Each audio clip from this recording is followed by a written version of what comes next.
Hello everyone, my name is Lynn and you may know me as Camping Teacher on Teachers Pay Teachers.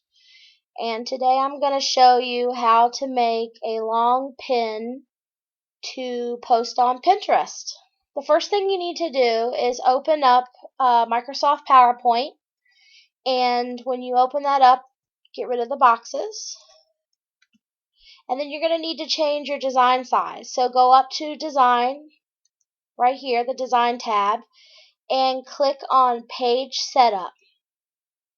Come down here to the height, and I like to change mine to 22. You might like it 20 or 24, whatever works for you. 22 works for me pretty well.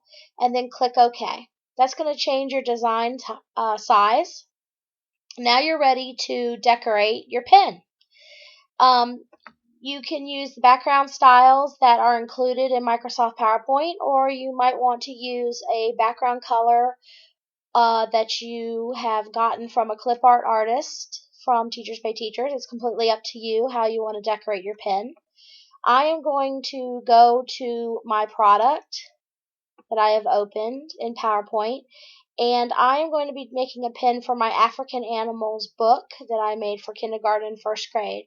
So I'm going to go ahead and use the background that I used for my cover page.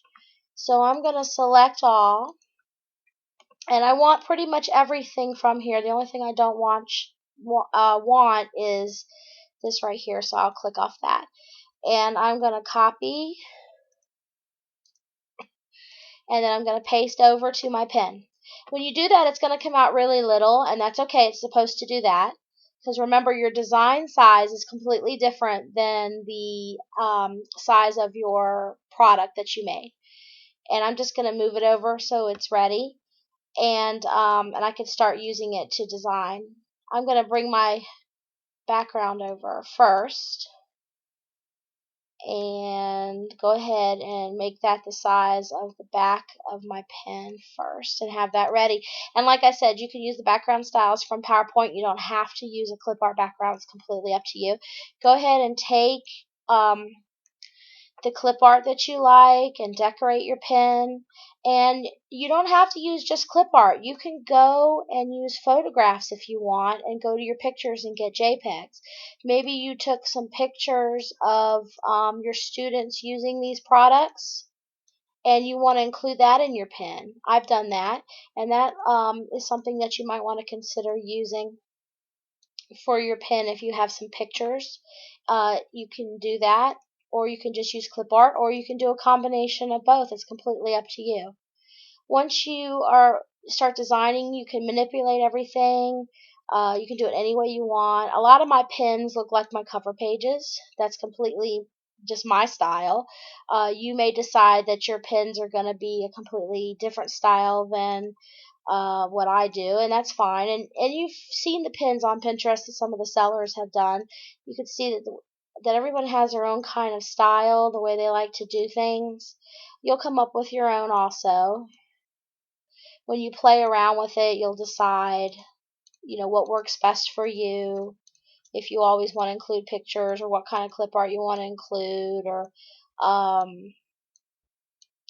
how you want it to look. And you play around with it, move things around, and have fun with it. Once you start making a few pins, it gets really easy. It's not hard at all. You get really good at it. It's a lot of fun. You find new things you want to add, or different ways you want to do it. But anyways, but this is how I do mine. A lot of mine. Some of them are a little bit different. You'll see mine in just a few minutes when I click over to Pinterest. And I'm adding a little crayons in there. But there you go. So there is my pin. And remember, when you're making your pin, you can have things go off the side. They're not going to show up on the actual pin. You can see it right here, how the giraffe isn't showing up, the whole body of the giraffe. The part that's hanging over is not going to show up. If you want to get a good review of what it's going to look like, click slideshow, and you can take a peek at what your pin's going to look like, and if there's anything that needs to be changed If you think something needs to be moved, you can do that then. If you have a lot of words, you might want to do review, do spelling check just to be on the safe side. When you're happy with your creation for your pen, go ahead and save it, and make sure you save it in PowerPoint first. And I'm going to name mine African Animals Pen. Save it in PowerPoint so you can always come back, change it, add to it. You might need to. Then save it a second time, but this time save it as a JPEG. And I always put mine in my pictures. Click Save. Now it's only one slide, so I'm going to click Current Slide Only. And there you have it. So now I'm going to show you how to put it in. I'm going to minimize this and go ahead and get rid of that. And I'm going to go into Pinterest. And I'm there now. And I have a board just for my Teacher Pay Teacher products right here.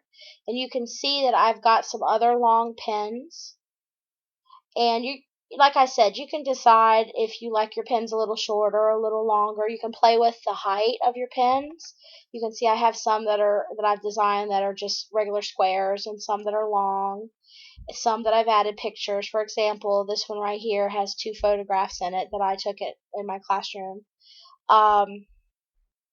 And these are all pens that I made. This is a pen that's just a regular, almost a square, and it's a picture of my students doing the activity. And I've made pens, more than one pen for the same product. For example, this pen is for my Antonym memory game cards. So is this one.